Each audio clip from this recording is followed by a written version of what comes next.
You know, man, when the cadres talk about the national health insurance and how they oversimplify it when they tell it to our people, it's amazing.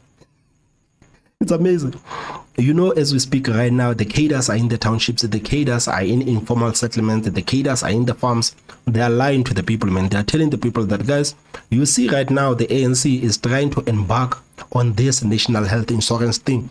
Do you know what is going to happen once we sign this national health insurance?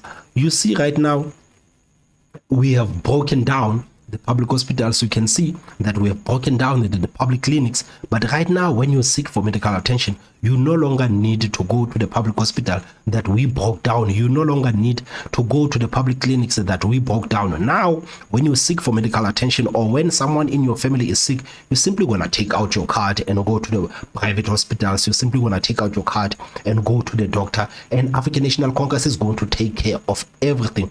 Don't mind, we're going to take care of everything.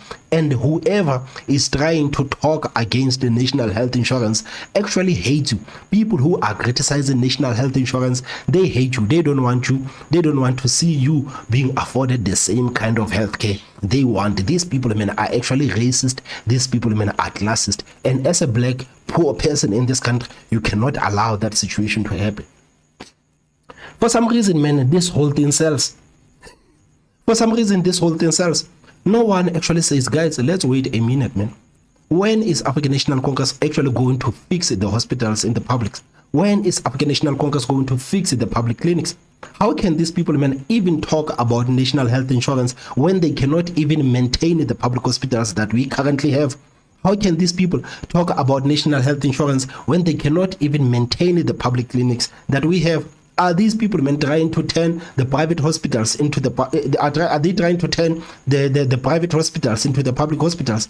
What is it that the African National Congress is trying to do? And the national health insurance is so big. And how can we as South Africans trust the African National Congress with a project so big that involves a lot of money? How can we as South Africans actually allow the African National Congress to even attempt to sign this bill of the national health insurance? It makes no sense, man. It makes no sense, but for some reason, it sounds amazing. It sounds amazing, man, especially to the poor and ignorant people who don't even want to use their brains. The poor and ignorant people who don't even think about, guys, these people, have failed to maintain our healthcare. These people have basically failed because they decided to appoint the cadres to take care of our healthcare system. They decided to put the cadres instead of the people who actually know what they are doing. Right now, when you go to South Africa, go to every neighborhood, go to every township, go to the public hospitals in our townships, go to the public clinics in our townships, and you can see the state of the public hospitals in our townships. And the same African National Congress has the audacity to go around saying other political parties, they hate black people. They have the audacity to go around and say other parties, they hate black people, man. But you see the kind of health care that people are getting in South Africa. Guys, the hospitals in South Africa are trending each and every week. Each and every week, there's a story that breaks in one of the hospitals in South Africa. Do you remember the last time when people were sleeping on the floor? Do you remember the last time when someone died sleeping on the floor waiting for the doctor? These are kind of things that you will see, man. Do you, guys, do you know the videos of people showing us how Baragwanath used to be like right now, how Baragwanath is like? Do you know those videos, man, when people are showing us what is exactly happening in these hospitals? And the same people are coming and promising people the best health care. And for some reason, people decide to believe the African National Congress.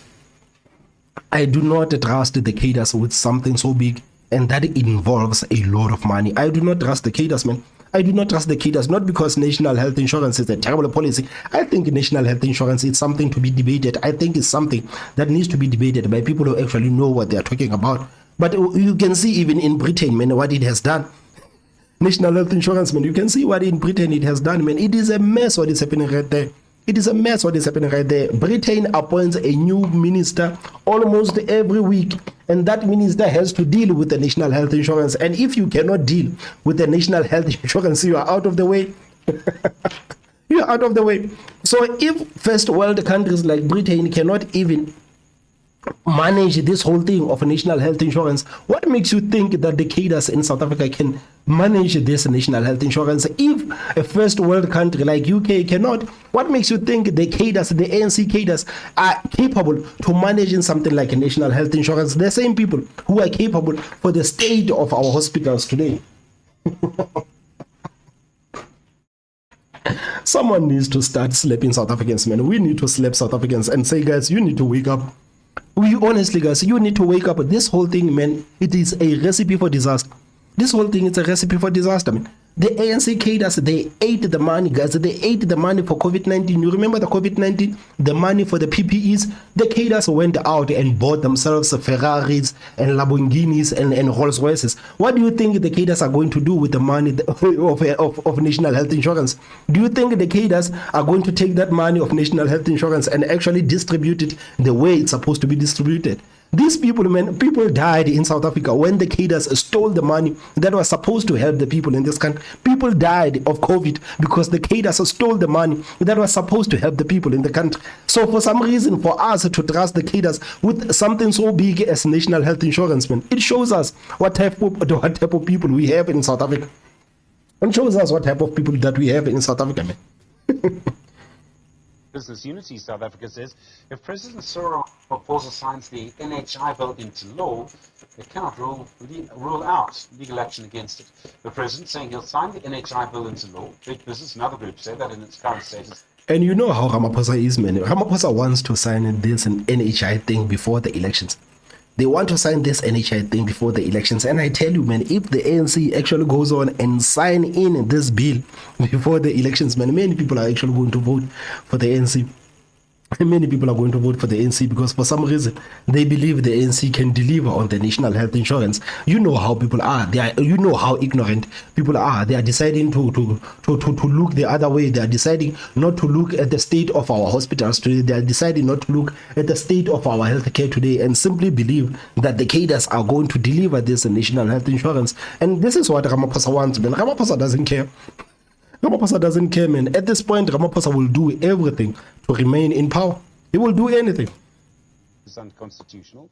The bill is supposed to mean that everyone would be able to use private health facilities and that government would pay for their treatment through the tax system. I mean, like, why would you push the people to go and use the private hospitals? Why would you push people to go and use the private hospitals? We have a lot of public hospitals. Why are you not fixing the public hospitals?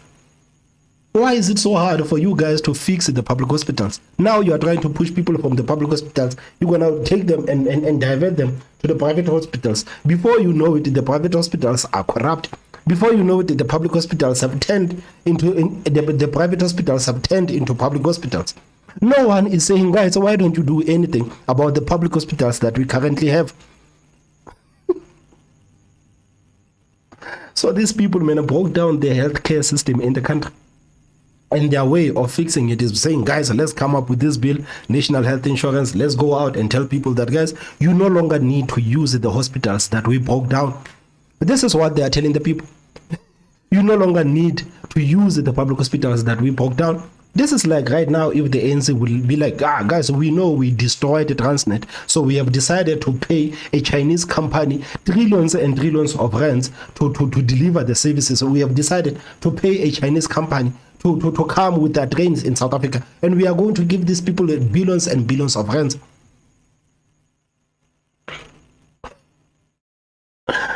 Man, how can our people be so easily deceived? Our people are so easily deceived, man.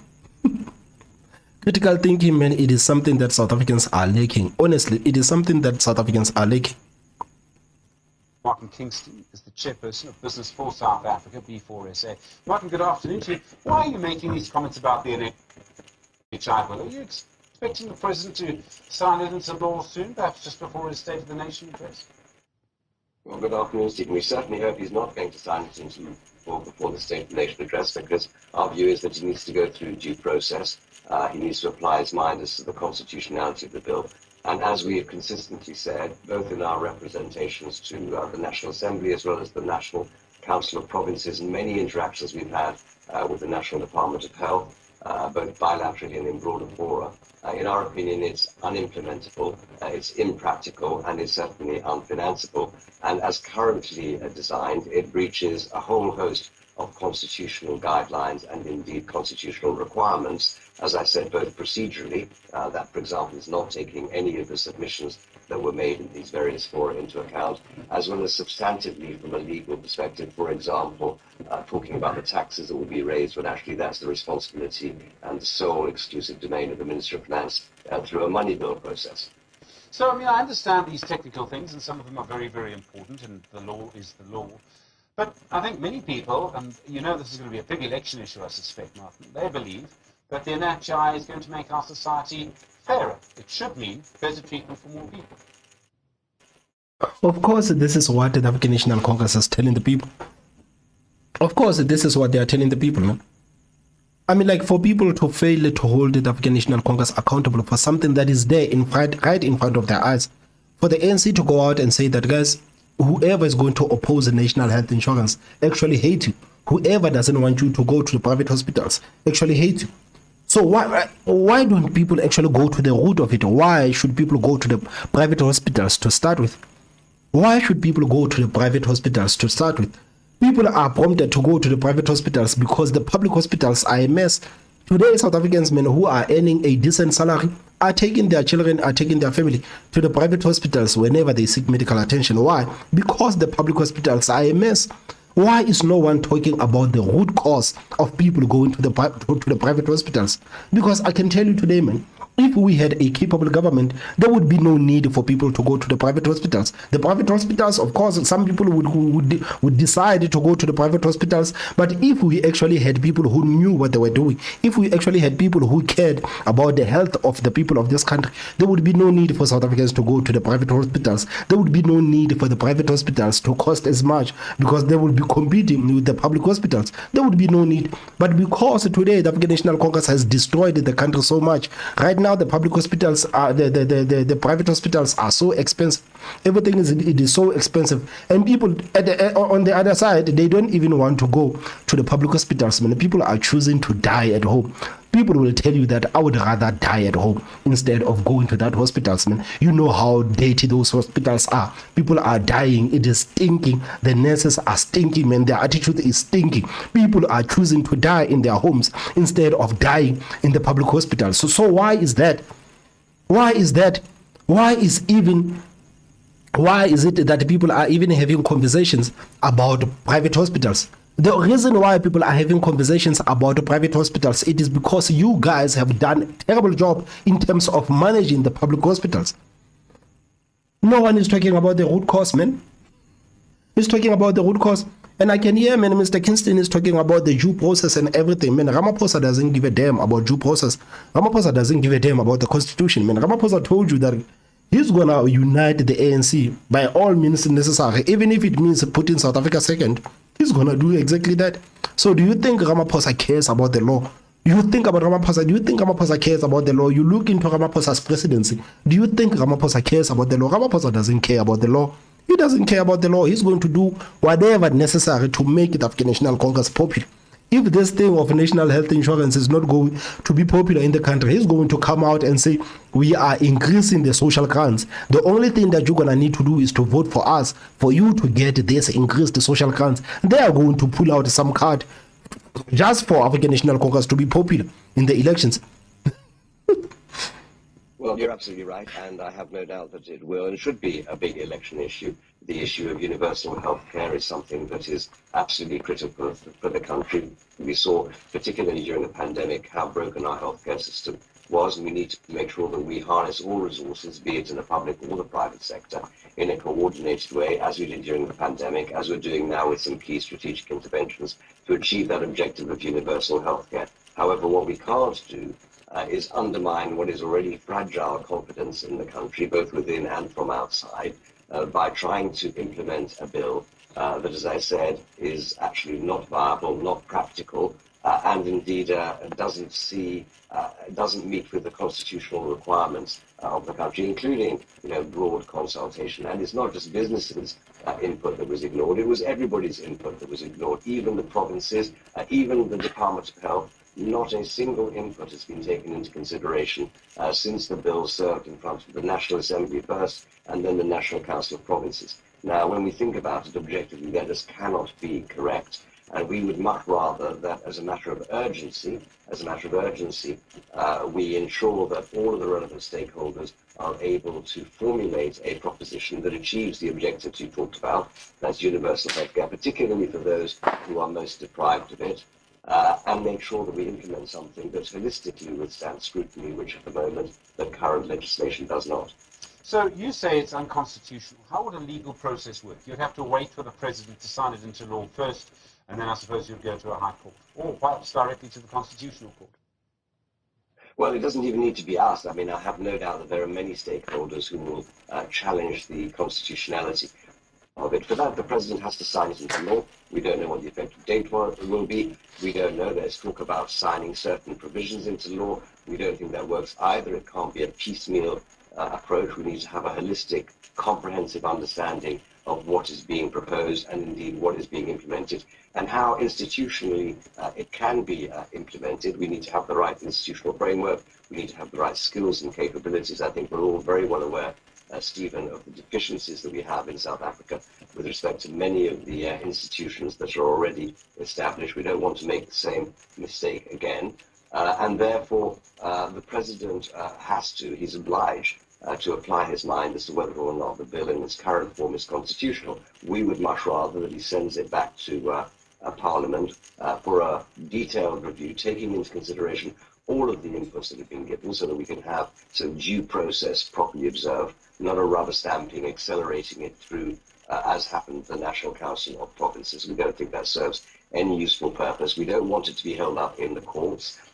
We as business have not yet determined whether or not, and if so, how we would intervene from a legal perspective. We don't need to worry about that now because we'd much rather, as I said, that based upon all of the input that has been given, we reassess, when I say we as a country reassess the viability of the bill in its current form. We make limited changes as we had requested. Many others have requested the same changes so that it can be implemented with the full support of key constituencies, which includes, by the way, the private sector, but it's certainly not the only stakeholder that needs to be taken into consideration.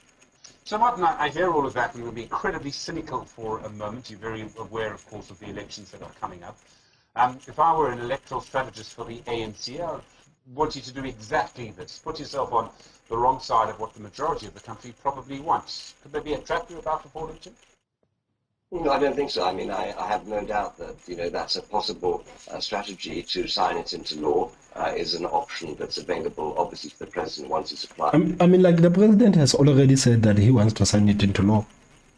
The ANC has already taken the position that they want to sign NHI into law. They don't care about the constitutionality of the NHI.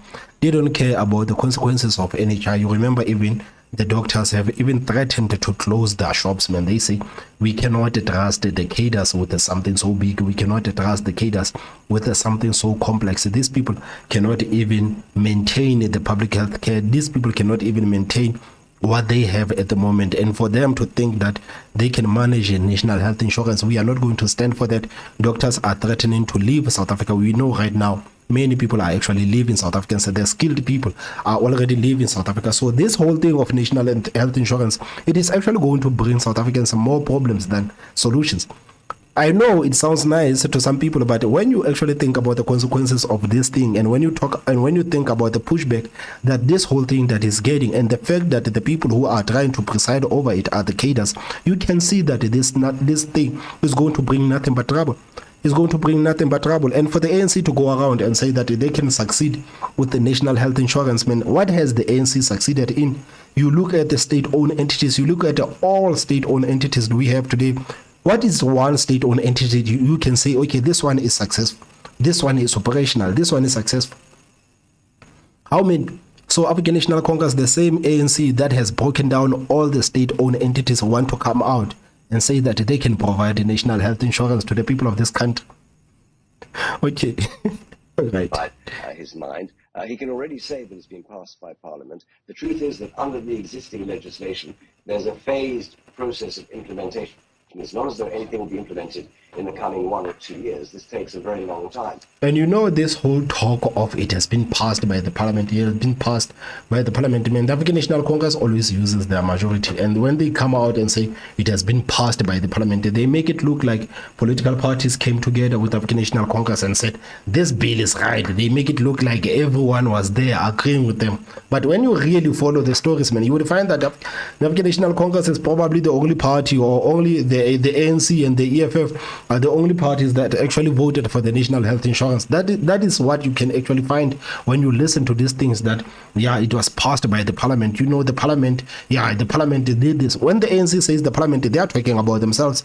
They are talking about themselves. The ANC has been used in parliament, man. They've been using their majority in parliament to actually get away with nonsense in South Africa. So people should not be distracted when the ANC says this thing has been passed by the parliament. It doesn't mean that all political parties were in favor of it. It doesn't mean that all political parties were in favor of it. Because even if ANC alone is the only one that is in favor of it, the ANC has the majority. So no one can actually stand in front of the African National Congress. And you question yourself, man, why are political parties actually not pushing back against this national health insurance thing, man? You know, I have a problem with political parties, especially these ones in parliament. I don't understand what these people are actually doing in parliament. I don't know what these people are doing in parliament. What is their job there in parliament? These people, man, they are pushing back on ANC, on nothing. There is nothing they are pushing back on the African National Congress. Nothing. They are sitting there, man. It's almost as if these people, they are being paid to shut their mouth. It's almost as if these political parties, I would say the smaller political parties, they get to parliament, they are given money and say, guys, you need to sit there at your corner, man. Don't say anything. This is parliament. So if anybody expects that as a consequence of signing it into law tomorrow, they're going to be able to access healthcare services in a manner that they couldn't today, they're going to be deeply disappointed. What we need to ensure is that when we make that commitment or pledge... But that's how they portray it. That's how they present it to the people, that, guys, you know, if we get national health insurance right now, tomorrow when you are sick, you're going to go to the private hospitals. Tomorrow when you are sick, you're going to go to the private hospitals. This is what these people are telling to the people on the ground. As a country, that people's access to healthcare will be improved, that actually they can see that rather than manage their expectation into the dim and distant future. So there's a lot of work that needs to take place behind the scenes. It's a bit like saying that load shedding will cease, you know, in a month's time. It won't cease in a month's time. We've got to give people a route map. At the moment, we don't have a detailed route map from anybody, including from government, as to how it is that we're going to progress from a piece of very critical legislation to a functioning NHI, which provides the support that's required, harnessing, as I said, the skills, experience, and capacity of the private sector. The private sector, by the way, is not just large businesses. It's not just large companies, or indeed the medical schemes, or indeed the private hospitals. It's individual practitioners in clinics, it's individual pharmacists, it's individual sole practitioners elsewhere who are going to be disadvantaged by this. We don't want to alienate them. Surely we want to make sure that we can crowd in their skill and expertise and make sure that we leverage it appropriately alongside the public sector so that we can achieve the broader objectives of universal healthcare coverage, which actually lies at the very heart of the NHI bill. Martin Kingston, thank you. Chair of Business for South Africa, really do appreciate the time today. I don't know, guys, man. What are your thoughts, guys? What are your thoughts? Do you think the cadres can pull it off, or do you think that I'm being harsh on the cadres when I say that the cadres cannot even manage something as complicated as national health insurance? Do you guys think that I'm being harsh on the cadres? Do you think that I'm being harsh on the cadres, or do you think I'm being fair on my criticism? Because I'm saying that, why the hell are these people talking about the national health insurance when we have broken down hospitals? These people are saying nothing about fixing our hospitals, man. You know, it would have made sense if the ANC would have said, guys, we want 1 trillion rand, and in this 1 trillion rand, we are going to fix our healthcare. We are going to make sure that all our hospitals are performing good. We are going to make sure that we have sufficient doctors, we have sufficient nurses. We're going to make sure that the beds in hospitals, men, are in proper. We're going to make sure that our people have dignity when they go to the hospitals that are governed by us. This is what you would think the African National Congress would actually push for. You would think these people, man, would push for the treasury to give them money so that they can start improving the hospitals that we have. You would think the ANC, this is what they would push for. No, forget about those hospitals that we have already broken down. Forget about these hospitals that we broke down. Now you need to focus. You need to focus on the private hospitals, man. Forget about the public hospitals. Guys, can you even imagine? Can you even imagine what is going to happen with the private hospitals? Can you even just imagine, man? These hospitals are going to be broken down in a matter of days. In a matter of days. If people in this country actually allow the African National Congress to get away with this national health insurance thing, man, this thing is a recipe for disaster. It is a recipe for disaster. I've already said it. Not because I hate the policy. I think the policy can be debated by people who actually know what they are talking about. But the fact that the cadres are saying they themselves can manage this national health insurance thing, I do not believe it.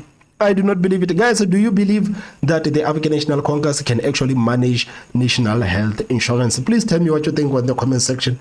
Don't forget to hit that like button, and the most important part, subscribe. My name is Thomas Mabaso. I will see you next time. Bye-bye.